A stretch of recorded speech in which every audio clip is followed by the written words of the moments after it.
예, 문재인 대통령이 오늘 윤석열 검찰총장 후보자에 대한 임명안을 제거할 것으로 보입니다. 다만 문 대통령이 임명할 경우에 자유한국당 등 야권이 강력 반발할 것이라는 관측이 나오고 있습니다. 네, 문재인 대통령과 여야 5당 대표 간의 청와대 회동이 18일 열리는 것으로 오늘 사무총장 간의 회동에서 정해진 것으로 보입니다. 최대 현안인 일본의 수출 규제 문제 외에 전국 현안에 대해서도 다뤄질 것으로 보이는데요. 관련 내용을 포함한 전국 주요 내용들 김현 전 국회의원, 조혜진 전 국회의원과 함께 자세히 짚어보겠습니다. 예, 두 분 안녕하십니까? 어서 오십시오. 예. 자, 문 대통령과 5당 대표 회동 얘기 좀 하겠습니다. 오전에 여야 5당이죠. 사무총장 회동이 있었습니다. 아침에 있는데 방금 전에 저희들이 잠시 그 결과를 보여드렸습니다. 18일 오후 4시부터 6시까지 청와대에서 5당 대표 회동이 있습니다. 비서실장과 대변인 이렇게 이제 배석하기로 하지 않았습니까? 그래서 1년 4개월 만에 만나는 거라고 그래요. 그 전에 이제 뭐 야당, 여당 또 청와대에서 여러 가지 논의도 많이 있었는데 회동 형식을 두고 여러 가지 또 이견도 있었고요. 일단 시기적으로 봤을 때 지금 적절한 만남이라 보시는지 어떻습니까?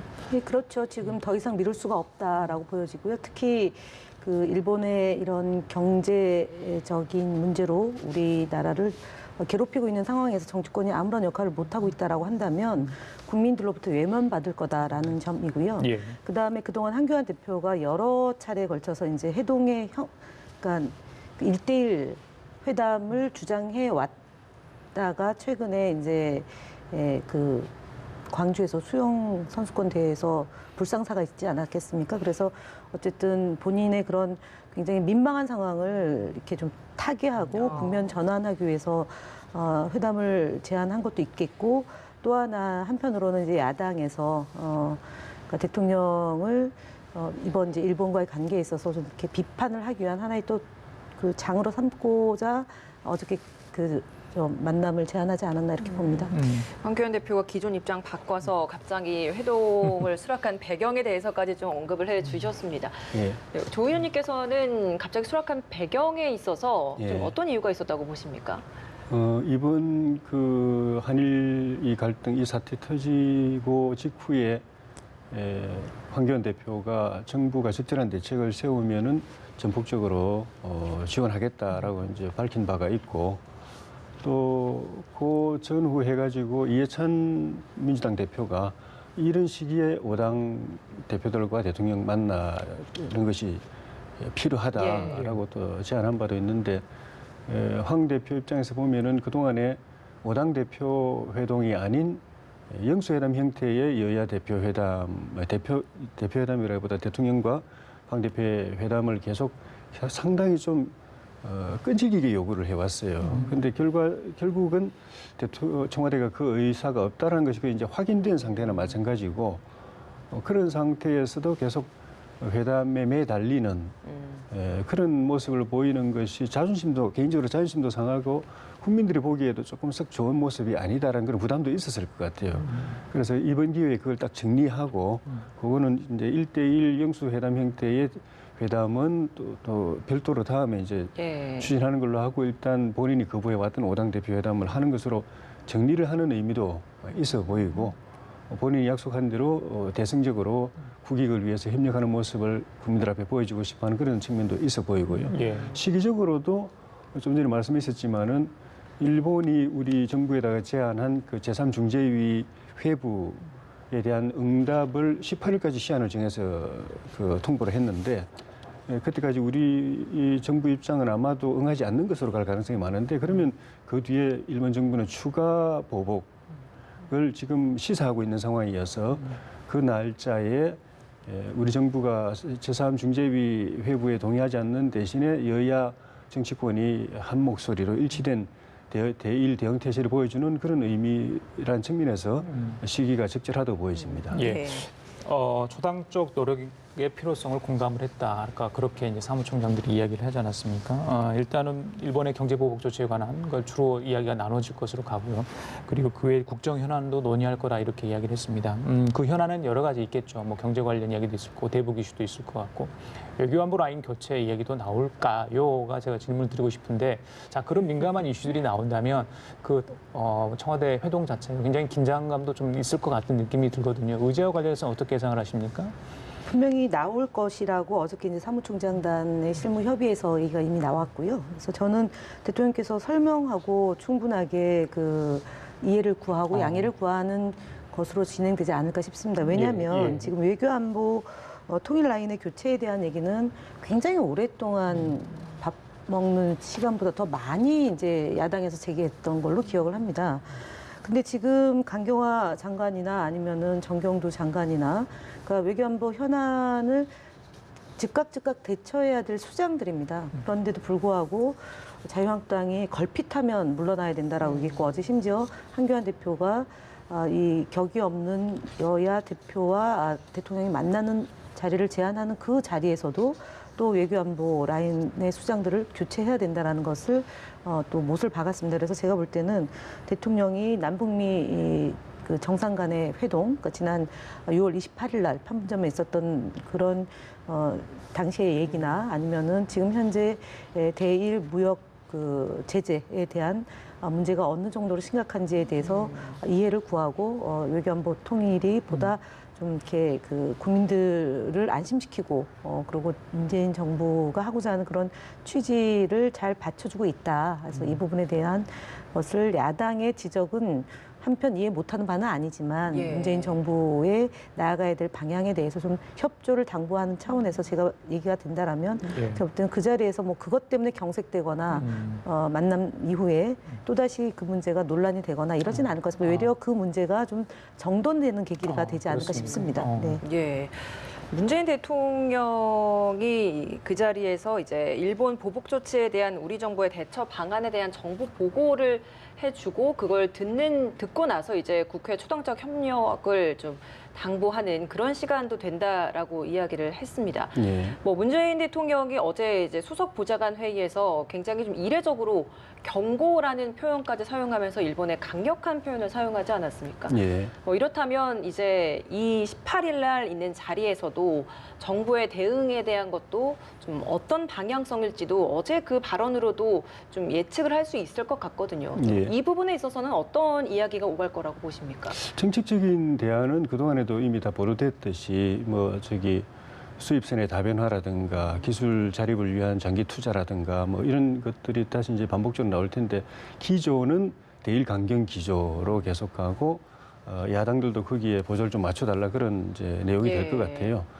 근데 그게 국내적으로 국민 여론을 이제 대일 그 투쟁 노선 이쪽으로 끌어가는 데는 효과가 있을지 모르겠는데 우리가 당면한 이 문제 당장 기업의 피해로 오고 아주 나쁜 경우에는 우리 산업의 근간인 반도체의 산업에 침몰을 올 수도 있는 이 문제를 해결하는 데 그게 도움이 될 것인가라는 부분에 대해서는 많은 전문가들이 회의적인 그리고 또 우려 섞인 전망을 내놓고 있고 이 부분에 있어 가지고는 결국은 대통령이 아베 총리와 만나 가지고 흔히 말하는 북핵 문제에 있어 가지고 탑다운 방식을 이야기하듯이 두 분이 만나 가지고 큰 틀에서 결자 해지를 해야 되는 것 아닌가. 그 이외에 다른 해법이 있겠는가. 우리 국내적으로 장기적인 대책은 있어야 되겠지만은 당장 다가오고 있는 경제적 이 위기 상황을 회피하는 데 있어 피해가는 데 있어 가지고는 결국은 두 지도자가 만나 가지고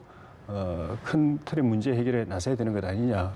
일본 정부가 그동안에 이제 누차 지적해왔던 게 박근혜 정부 때와 한일 간의 이제 역사 현안 중에 가장 중요한 부분이었던 이 위안부 문제라든가 징용 문제를 갖다가 박근혜 정부 때 하나는 이제 이 한일 간 협정으로 이제 해결하고 하나는 이제 대법원에서 이 문제를 외교적으로 해결할 수 있도록 사법 자제를 하고 있었는데 이제 문재인 정부가 들어서 가지고 이거를 한일 위안부 협정은 외교적 폐라고 해가지고 이제 일방적으로 폐기하고 또 징용 문제 같은 경우에는 그 외교적 해결을 위해서 사법 자제를 했던 양승태 대법원장을 사법농단이라고 하고 이제 구속시키고 또 본인 임명한 대법원장 김명수 대법원장이 대법원 전원 합의체에서 징용 배상을 판결해버리고 여기에서 문제가 생겼다라고 이제 일본 정부 측에서는 보고 있기 때문에 이 문제는 결국은 뭐 과장이나 국장 보내가지고 실무선 보내가지고 해결될 문제가 아니고 대통령께서 외교의 장으로 나와라고 이제 이야기를 하셨는데 정식으로 아베 총리한테 만나서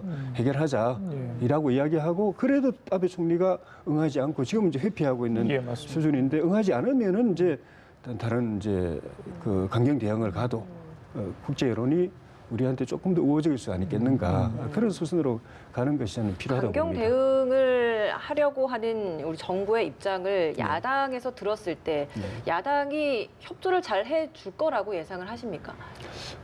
정부 기본적으로는 이제 일본이 우리한테 대해서 잘못하고 있는 부분이 있기 때문에 정치 보복이라든가 물론 원인 제공을 우리가 했다라고 이제 일본 쪽에서 이제 이야기할 만한 근거도 좀 전에 말씀드린 대로 있지만은 예. 그렇다고 해서 정치 보복 선거를 해서 경제 무역 보복을 한다라는 거는 이제 일본도 우리가 용납할 수 없고 국제사회 룰에도 어긋난 부분이 있기 때문에 그 부분에 대해서는 강경하게 야당도 대응해야 되고 예. 또 대응하고 있는데 그 전 단계에서 문제의 발단이 된 부분에 대해서는 우리 스스로 반성할 부분이 있고 결자 해지해서 빨리 풀어야 될 부분도 있다라는 것이 야당의 입장인 것 같습니다. 예. 예. 이 이슈만큼은 정치권에서 한 목소리를 내줬으면 좋겠다 하는 게 아마 국민들의 여론일 수도 있을 것 같습니다. 그런데 어제 한국당 지도부에서 나온 그런 언급들, 발언들을 보면 좀 논란의 소지가 있어 보여요.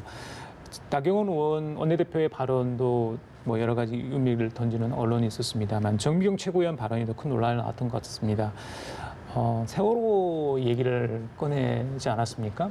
제가 뭐 굳이 다 언급하지 않겠습니다만 세월호 참사를 부적절하게 거론했다 이런 비난이 있는 것 같아요. 김 의원님께서는 어떻게 보십니까? 일단은 어저께 세월호 4.16 가족협의회에서 성명서를 발표를 했죠. 자유한국당은 해체해야 된다라고 얘기했고 최고위원인 정미경 최고위원에 대해서 책임을 묻겠다라는 건데요. 제가 볼 때는 이 문제는 뭐 어제 오늘의 일은 아니죠. 그러니까 이 세월호 참사로 인해서 박근혜 전 대통령이 사실상 물러나게 됐던 이유 중에 하나인 거죠. 대법원에서 물론 소수 의견으로 됐지만 그 이후에도 계속 이 문제가 어찌 보면은 그러니까 목에 걸린 가시와 같을 거라고 저는 봅니다. 그리고 손톱 밑에 가시처럼 아플 텐데 이거는 치료를 해야죠. 자유한국당이 계속적으로 그 아픔을 갖고 있는 분들을 이렇게 능멸하고 모욕 주고 결국은 이것이 대통령이 물러나게 된 결정적 계기가 된 사건임에도 불구하고 아직도 반성이나 사과를 못하고 있다. 그러니까 제가 볼 때는 이 그 집단 체면 또는 집단 광기다라고까지 저는 표현하고 싶습니다. 예. 정미경 최고위원은 제가 볼 때는 최고위원직을 사퇴하는 것이 이 문제가 그 이전에 차명진 전 의원도 논란이 돼서 징계를 받은 바 있지 않습니까? 예. 그리고 이순신보다 세월호 한 척 갖고 이긴 문재인 대통령이 낫다더라. 이것이 뭐 댓글을 읽었다라고 얘기하는데 그리고 나경원 원내대표가 기자가 질문하니까 잘 몰라서 이렇게 얼버무렸어요. 기억이 안 난다는 거겠죠. 그다음에 한교안 대표는 본인이 해명을 했으니까 본인은 더 이상 말 얘기하지 그대로 이해해달라. 않겠다라고 얘기합니다. 네. 막말이 아니다라고 또 당에선 발표를 그쵸. 하고요. 이거는 안 됩니다, 이러면은. 그러니까 제가 볼 때는, 그러니까 세월호의 문제는 우리 사회의 가장 아픈 부분 이거고요. 304명의 희생을 그야말로 생중계로 국민들이 오롯이 본 사건입니다. 그리고 더 이상 이런 문제가 대한민국에서 발생하지 않아야 된다라고 해서 안전한 대한민국과 그다음에 그 진상규명을 지금도 하고 있는 것이고요. 세월호의 반복되지 않기 위해서 노력을 기울이는 게 전 국민의 뜻인데 이 예. 일부 몰지각한 정치인들과 또 일부 그 뭐 태극기를 들고 계속적으로 이제 뭐 그 박근혜 전 대통령 석방하라는 그 세력들의 편승한 정치인들 때문에 모욕을 당하고 있다라고 보고요. 김 의원님 예. 아까 말씀하신 그 최고위원 사퇴하라는 건 그 김 의원님 개인 생각이신가요? 아니면 당에서 아니요, 저는 4.16 가족협의회에서 성명서도 나왔지만 저는 사퇴해야 된다고 봅니다. 본인 예, 생각에 저는요. 당에서 네. 그런 주장은 나온 건 아직 없고요? 안 나왔는지 나온지 제가 확인은 미처 예, 못했지만 정미경 최고위원은 사퇴해야 합니다. 그리고 예. 대통령에 대해서 이렇게까지 끌고 들어와서 할 건 아니지 않습니까? 지금 그러니까 일본의 스피커로 보여집니다. 네. 단순히 뭐 비판적 댓글을 읽은 수준이 아니다. 네. 최고위원직 사퇴까지 해야 한다라고 주장을 하셨는데 한국당 내에서는 막말은 아니라고 하고 있거든요. 예, 그동안에 이 한국당이 그 정부 여당의 실정을 비판할 때 좀 과격한 표현을 쓴 것들에 대해서 이제 정부 여당에서 이 막말 프레임이라는 걸 씌워가지고 무조건 다 막말로 치부를 하고 그래서 아예 그 야당으로서 비판의 목소리를 그냥 그 입을 닫게 만들려는 그런 정치적 의도가 있다. 상당히 좀 음모성의 의도가 있다. 그러니까 우리가 거기에 말려들면 안 된다. 예. 물론 이제 막말을 하지 않도록 또 그 사건의 그 초점을 또 국민들의 관심을 한국당이 지적하고자 하는 정부 여당의 잘못에 대한 관심에서 막말 논란으로 이렇게 그 옮겨가는 것은 야당으로도 이제 도움이 안 되기 때문에 예. 그런 부분은 우리가 이렇게 책 잡히지 않도록 말에 주의를 해야 된다 이런 것도 있으면서 예. 또한 야당이 하는 이야기 또 정부 여당이 아픈 이야기를 무조건 막말로 치부해가지고 말 못하게 만들려는 의도에다 우리가 말려들면 안 된다. 그에 대해서는 또 싸울 건 싸워야 된다. 이런 주장이 있는데 이 부분 같은 경우는 이제 정미경 의원이 언급한 인용한 그 표현에 대해서는 그런 측면에서 보면 막말이 아니다라고 이제 이야기를 한 것 같은데 이거는 출발은 문재인 대통령이 이제 광주에 가서 전남 도민들과 또 충무공이 일본과 싸워서 이겼다라고 하는 그 표현에 대해서 이제 나경원 원내대표도 문 대통령은 속마음으로는 자기가 충무공을 자청하고 싶은지 모르겠는데 지금 가고 있는 건 잘못하면은 나라를 무능과 무책임으로 멸망의 위기에 빠뜨린 선조의 길로 갈 수도 있다라는 그런 뜻으로 이제 이야기를 반을 했고 그다음에 정미경 의원이 댓글을 이용하는 행태로 해가지고 표현을 했는데 그 댓글 사실은 뭐 하루에도 뭐 수도 없이 많은 댓글이 달리고 그 댓글 중에는 뭐 온갖 것들이 다 달리죠. 네. 그래서 뭐 일반인들이 막 함부로 자기 이제 이야기를 하듯이 토해내듯이 그렇게 댓글 다는 거는 뭐 어떻게 막을 방법이 없지만 그거를 공당의 최고 지도부 회의에 인용하는 그러니까요. 본인 표현이 아니라 인용한 거지만 예. 인용하는 거는 또 다른 차원의 문제이기 때문에 공당의 이 최고 지도부 회의의 무게나 격에 맞는가 이런 부분은 조금 고민하고 해야 될 부분이 아닌가. 예. 그렇게 아니, 근데 옮기는 순간에 굉장히 일단 일단 언론이나 마무리하시면 말씀하시죠. 예. 언론이나 대중들은 그 인용했다고 생각하기보다도 자기가 공감했기 때문에 그렇죠. 표현한 거 아니냐, 또 자기 생각하고 똑같은 거 아니냐 이렇게 생각된다는 걸 의식하고서 그 인용했을 뿐이다라고 이야기할 수 없다는 걸 생각하고서 해야 되는 부분이 아니, 그러니까 있다. 막말이 아니라고 지금 얘기를 하시는데요. 막말은 막 쏟아내는 말이 막말이에요. 일단 아니, 정미경 문 최고위원의 대통령이 싼 발언은 배설물을 문 부적절하다고 대통령이 보시는 치우는 게 거죠? 맞다라는 게 이게 인용한 어떻게 거는 좀 막말이 신중하지 아닙니까? 못했다고 신중하지 생각해요. 못했다. 막말이잖아요. 문 대통령에 대해서 이렇게 뭐 배설물은 치우는 게 맞다라고 얘기하는 게 이게 막말이 아닌 뭐가 막말입니까? 그래요. 저기- 막말을 해놓고 프레임을 씌운다라고 얘기하는 것은 제가 볼 때는 뭐 공공하니까 그렇게 설명을 하신 거는 이해 못하는 바는 아니지만 잘못한 것을 딱 잘못됐다고 얘기해서 그 다음에 잘못을 반복하지 않아야지 야당의 이렇게 저급한 이 정치 문화가 일단 해소될 수 여기 있다고 저는 조님께서 봅니다. 부적절하다 하셨으니까 네. 하고 너무 길게 얘기하셨어요. 조국 솔직히 말하면. 민정수석 얘기 좀 할게요. 페이스북 글을 겨냥해서 좀 비판이 나오고 있는데 물론 경제보복 사태 후 SNS에 여러 가지 뭐 글을 띄웠습니다만 13일 동학농민혁명을 소재로 한 물론 그때 무슨 뭐 방송사의 프로그램을 보고 뒤에 올렸다 이런 이야기도 있습니다만 그 죽창가를 얘기했던 그 부분은 어떻게 봐야 되는 겁니까?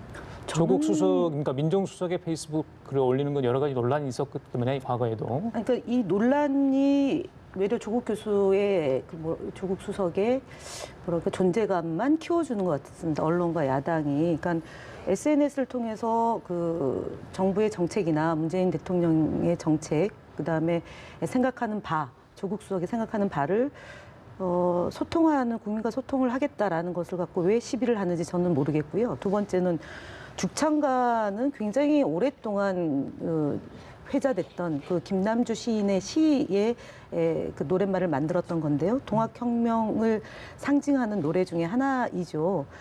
일본이 총칼로 탄압할 때 우리 그 농민들은 대나무를 깎아가지고 그것으로 온몸으로 저항했던 하나의 상징 아니겠습니까? 그러면 지금 일본이 우리를 침탈하는, 경제 침탈하는 것이 우리의 잘못입니까? 아니지 않습니까? 일본의 식민지 사관에 비롯된 여전히 일본의 오만함으로 비롯된 것이고 아베 정부가 자신들의 선거를 이용하기 위해서 활용하는 거지 않습니까? 그러면 국민들이 볼 때는 굉장히 부당한 거잖아요. 지금 일본의 이런 침탈이. 그러면 조국 수석이 볼 때 그 녹두꽃이라는 드라마의 마지막 이렇게 배경음악으로 나온 것을 보면서 또 다잡는 계기가 될 수 있을 거라는 그런 SNS를 가지고 야당이 공격하고 언론에서 받아서 이것을 부당한 것처럼 얘기하는데 제가 볼 때는 그 야당 역- 쪽에서 이야기하는 예, 그러니까 야당 좀 더 쪽에서. 네. 차분히 좀 더 대응해야 되지 않냐. 아니, 이걸 더 선동하고 자극하면 오히려 이게 일본의 어떤 공격에 말려드는 것 아니냐 이런 이야기가 있던데. 차분하게 하는 거죠. 배경음악으로 나온 그 노래를 SNS 에 올린 건 굉장히 차분한 거죠. 죽창가를 부른 것도 아니고요. 예. 그리고 제가 볼 땐 그 가사를 한번 국민들이 좀 이렇게 음미해 보는 계기가 됐으면 예, 좋겠습니다. 저희는 이야기 좀 짧게 듣고 다른 이야기 좀 얼른 나누겠습니다. 예. 저는 차분하고 그 흥분하고 문제가 아니고 예. 정부 여당이 이 문제를 대처하는 방식이 기본적으로 문제를 해결하려는 것보다도 국내 정치적으로 좀 우리 진보 진영의 우리 최장집 교수가 이야기한 것, 그 관제 민족주의라는 비판도 했지만은 그런 식으로 반일 감정을 부추기기 이런 쪽으로 초점을 맞추다가 보니까 이게 앞뒤를 완전히 잊어버리고 하고 있는 것 같은 생각이 들어요. 조국 수석이 그 동학농민혁명 이야기했는데 민주당 내의 제1특위의 위원장이 의병을 일으켜야 된다고 이야기를 했습니다. 그리고 김현종 청와대 NSC 2차장은 국제보상운동을 이야기했어요. 그리고 1991년 근무호기 운동을 이야기했습니다. 그 정부 여당의 핵심 간부들이 지금 계속 인용하고 있는 이게 맥락이 뭔지 차분히 들여다보면은 다 그 당시에 왕이 무능해가지고 나라를 폭망할 지경까지 만들어서 백성들이 들고 일어난 겁니다. 백성들이 들고 일어나 나라를 지킨 거예요. 의병도 그렇고 동학농민혁명도 2차 봉기 때는 최외양이라고 해가지고